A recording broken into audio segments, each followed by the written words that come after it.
All right, welcome to today's episode of We Don't Know What We're Going to Talk About. So, just like every week, we don't know what we're talking about. However, we always wear really cool T-shirts. that's true. So check out the new gray and green HWE swag. You asked for it. Not only is it fitted, but it actually makes you look like you got muscles, and you can't see my big belly.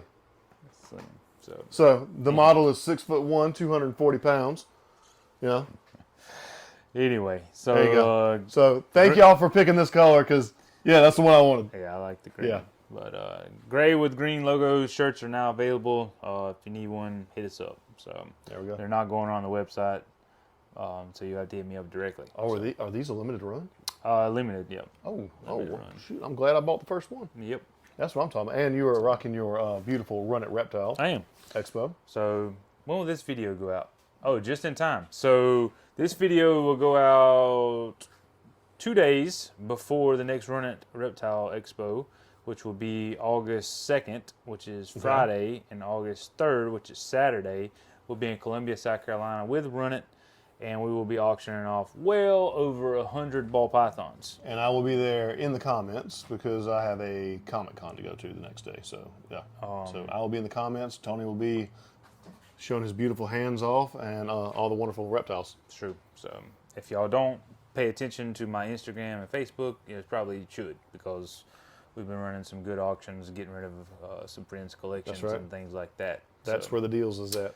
Definitely been some deals. So anyway, it is what it is. So y'all tune in, runnitreptileexpo.com from all the information that you could possibly need. So we're going to talk about. So recently I have been asked about what's going on with ball python market and why I'm doing away with ball pythons. Are you doing away with ball pythons? Yeah, that was kind of news to me because I didn't know that. But I guess I kind of see where people come from because they see me auctioning all these snakes off. They think they're mine. They're not.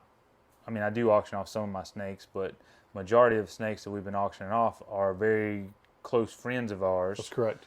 That have decided that they're going to leave the hobby for numerous reasons. The most particular or most recent one is he's moving out of the country.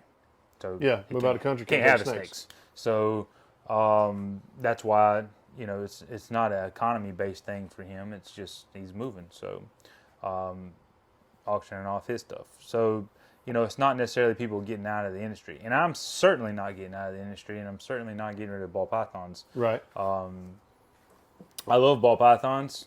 They are not my favorite species. I'll be quite honest with you. My favorite species of reptiles is definitely reticulated pythons. But I love ball pythons, and I'm never going to not have them. I've had them for 15 years now. Easily. Yeah. Don't plan on getting rid of them. So no, I'm not getting out of the industry. However, I am diversifying your investment. Because a little back history here. When I started Hardwired Exotics, and if you see our OG logo that has the HWE on it, what's on that? Spiders. Spiders. HWE started with more than ball pythons. That's right. Now, the Hardwired Exotics with the snake in the middle with the tribal behind it. That one? Yep, that one. Just so happened we had this snake, and I thought it looked cool, and I thought it'd be a cool logo. So this logo was designed around this snake. Just so happened to be a ball python. Right. But when I started Hardwired Exotics, and even when I came up with this, we had way more than just ball pythons. No, you had lizards, you had tarantulas, you had all kinds of stuff. Pile of tarantulas, we had tegus, chameleons. We ain't even gonna get into all the fish we had. Yeah. So I was very much into all sorts of species. And like many of us did, we kind of fell for the trap of ball pythons. And we were like, oh man, we're making all these cool ball pythons and we're making decent money on the ball pythons. So let me just breed ball pythons and do away with all that stuff. And unfortunately, I done away with most of that stuff. And I regretted it. Truly regretted it. I enjoyed working with other species, and I have, for 3 years now, I have been getting some of those species back. Okay. So about 3 years ago, once we moved here, I've started building up a collection of more than just ball pythons. Cassie's geckos obviously is a major part of that. That's right.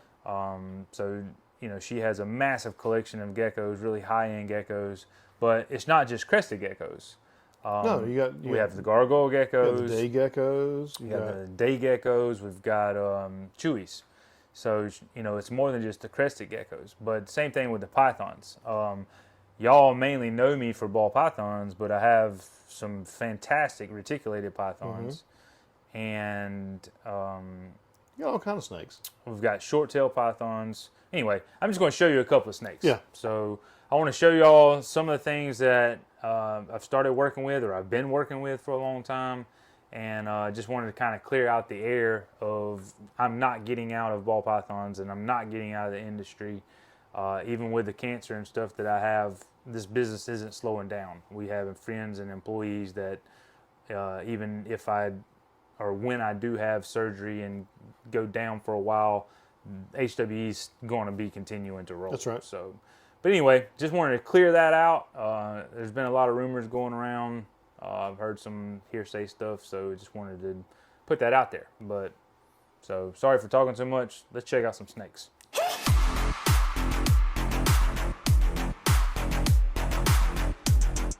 Anyway. So this is a Somatron short-tail. It's a python. Why do they call them short tails? If does the tail start at the end, or does it start behind her head? I don't know. I don't know where the name actually came from. Look at their faces, man. This is kind of like a mutation or a locality. They call them chrome heads. Okay. They usually have a silver head, especially as adults. They get more of a silver head and turn darker across their body. We have a couple of these, and this one is a young male, I think. Yep. Right. Young male, probably start breeding next year for him. But anyway, really cool species, something I've always enjoyed. So the reason why I like the Sumatran shorttails is they are a little bit more docile than blood pythons. Oh, dude, he's chill. All thing you see his eye move. That's he's just chill. They're a little bit more chill, and I really like how dark they are. They get darker as they age. And there are some people that are working with like jet black lines of these, and they're almost solid black with orange eyes. So why'd you tell me that? Yeah. Yeah. All right. Yeah. I know. Next paycheck I'm getting. Here we go. So I hope I get some of the darker ones in at some point in the near future. But really cool species. I just like them. They're a heavy-bodied snake, and they always eat. Yeah, he's definitely a thick boy. And do they get bigger than this? Oh yeah. This isn't near adulthood. Okay. So, really cool species. This particular size would just fit on the table. So. Okay, that makes sense. But anyway, really cool. So let's check out something else.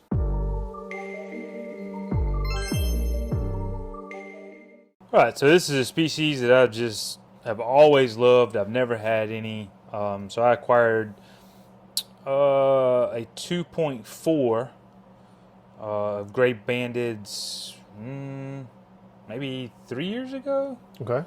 So I think these are about 3 years old now.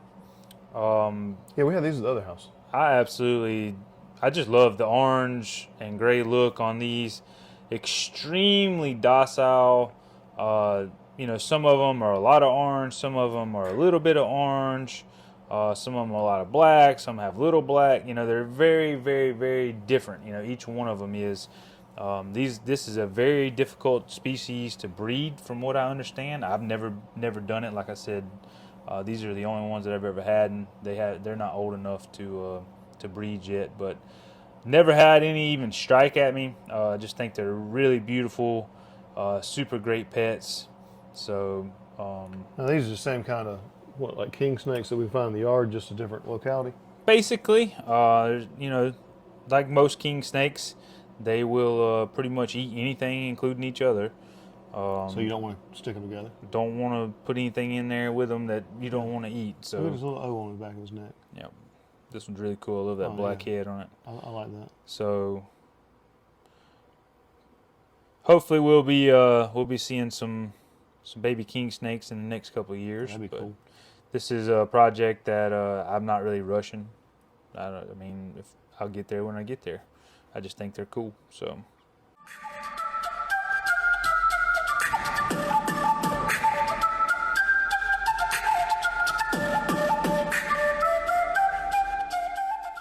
All right, so this is a very interesting species, something that I've always wanted to have and never really have gotten into for two reasons. One,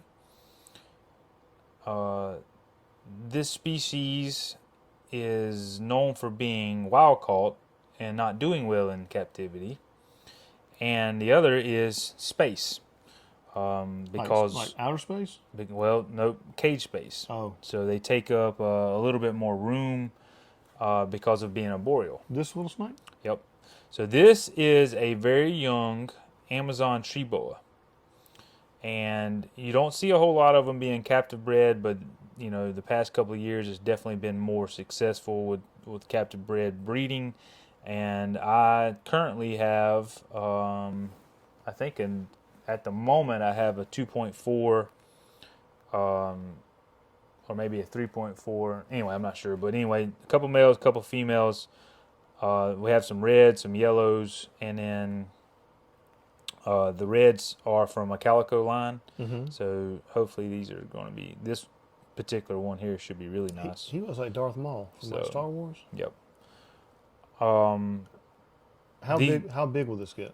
So that's a good question. So this is, like I said, Amazon Treeboa. It's probably going to be around 5 to 6 foot. This is a female, so it's going to be a 5-6 foot range. I know. I'm thinking of the other one. What's the green tree python? That's a lot of people get these confused with green tree pythons or emerald Treeboas. That's what I was thinking. Completely different than the Amazon Treeboas. These are long, lanky snakes. Much different than the green tree pythons or emerald Treeboas. Do they like to curl up on the little stick like the other ones do? No. Okay. They don't saddle over limbs. Right. And they will, don't get me wrong, but their usual these are more tree climbers. Position, actually no, their usual position is balling up on top of something. Like in the Y? Yep, like in a Y of a tree or something, they'll ball up and get in that Y. Okay. They're not really like limb hangers. Okay. So, which a lot of people think that they are, and they will periodically, but they much prefer being in a saddle, or a cup or a hole or something like that. Yeah. But they do live in the trees, so people just assume that they'll, saddle over a limb. But that's what I would have thought. Yep. So, that's pretty simple. I like the. And I may be wrong, but the ones that I have don't really saddle that much. They just like to ball up and get on top of stuff. They got cool like eye stripes. Yep. I mean, that's literally a really unique look. And these are also very known to be aggressive. But he's very aggressive right now. In my experience, which is only a couple months, and by the way, all of my Amazon Treeboas have came from Matt at American Made Exotics, a very good friend of mine. He's made some spectacular animals this year, and these absolutely blow my mind. But a lot of people assume that these are super aggressive. Well, like most snakes that are captive, like are wild caught, they are extremely aggressive out of the wild. But I do think a couple of years of captive breeding and really handling your animals, I do believe that these animals, as you can tell, she hadn't even tried to strike at me yet. Sure. I do think that they can calm down and be a more handleable snake. But if you go to a reptile show and you pick out one of the $50 the wild caught ones, be prepared to get bit to serve the consequences on that, good and bad. But I think the captive bred ones obviously are more expensive, but I do believe they're healthier animals, and I'm super happy to start working with these. I got a couple of years before they breed, obviously, but I really like them.